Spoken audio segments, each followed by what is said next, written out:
Hey Professor Thomas, this is Joshua LeBlanc, and this is my submission for Embedded Computer Hardware Interfacing Experiment 4. For this one we have to use a touchscreen shield on our Arduino board to enter a password that allows access to the board.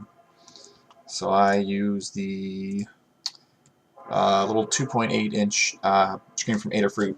It's just straight up plugged in the headers, no extra stuff. These are just from another experiment.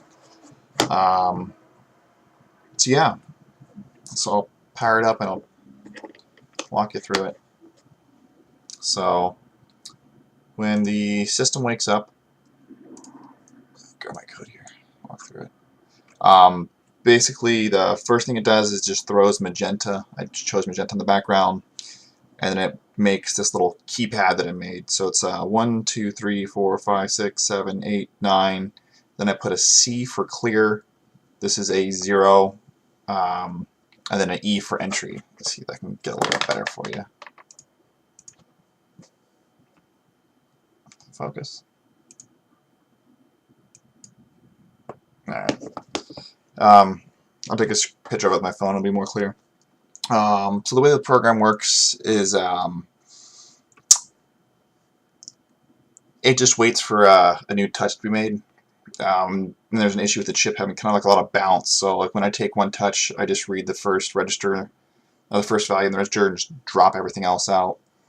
So I read data, I map it to coordinate to what these buttons all mean.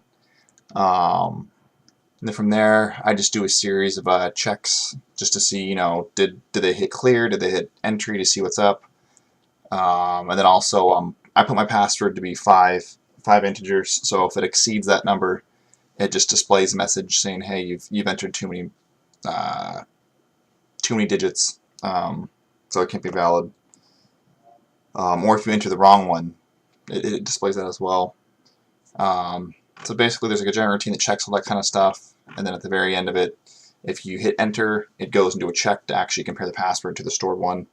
And if it's good, it tells you it's good. The screen flashes green, stays green.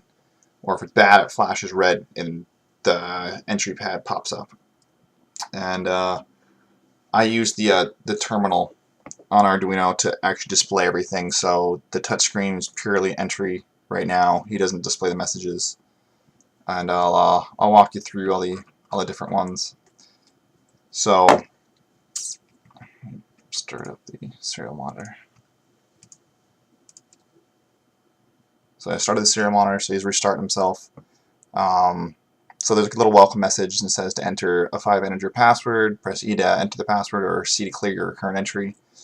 So I'll show you how, so if you just enter like 2 digits, right, I'm just going to press 8 and then 8, didn't take it, there we go, 8 and 8.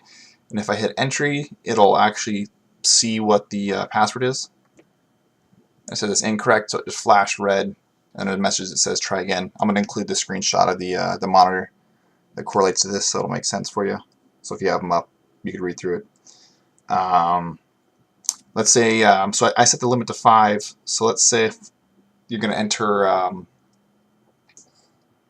too many numbers. So just to be easy, I'm just do 1. So 1, 1, 1, 1, 1.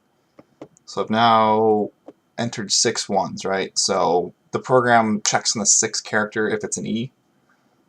So I'm going to hit a 1 again. It's going to flash and it says, hey, you've entered too many, because the last one should have been the E for entry.